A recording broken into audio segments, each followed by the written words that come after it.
sometimes people are, and not only sometimes, it's quite often people are stressed, they are angry. Anxious. Yeah, and I'm thinking, do you belong to the third of population that didn't sleep well last night?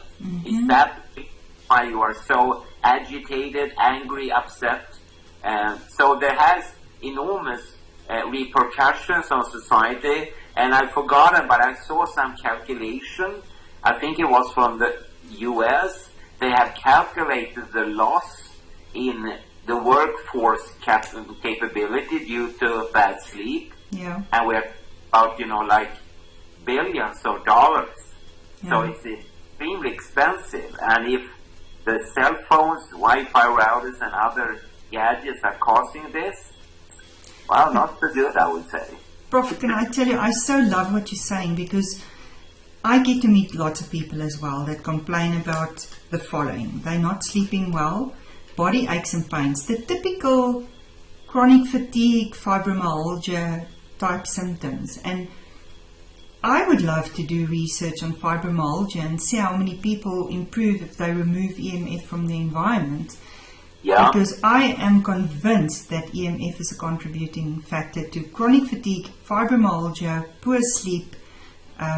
I just honestly believe that. But just to close the loop on our discussion, I think there's a lot of people out there with aches and pains, poor sleeping patterns, and as you say, I don't think they understand the impact of electromagnetic frequencies, including blue light, as you mentioned. Yeah. I, for instance, I eliminate all of those things, beside the fact that I very carefully manage my circadian rhythm. I use blue blocking glasses at night. When I watch television, if I watch television, because I haven't, because of the EMF, I've not watched television at all over the last few weeks. But yeah, so I just think people need to switch their routers off, switch their cell phones off, and see what's the impact on their aches and pains and their sleeping patterns. And I have so many stories where people, sometimes by accident, they lost their cell phone, they dropped it into the ocean or something, and for weeks they were without any communication, and then they reported and said, already day one without the cell phone, I started to feel so much better, and I didn't connect it with the loss of the cell phone, but after a few days I thought, could that have been a negative impact on my health actually? And now we're talking about normal healthy volunteers again, and I say again, you and I, we are not naive.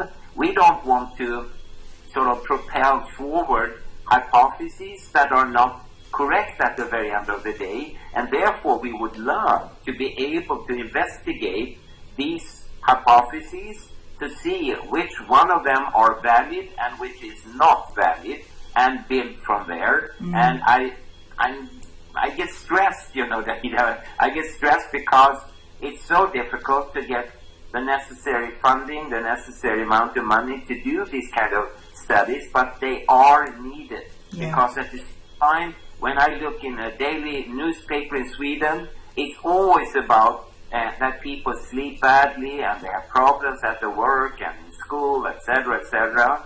And I want to see if we could do something to change that.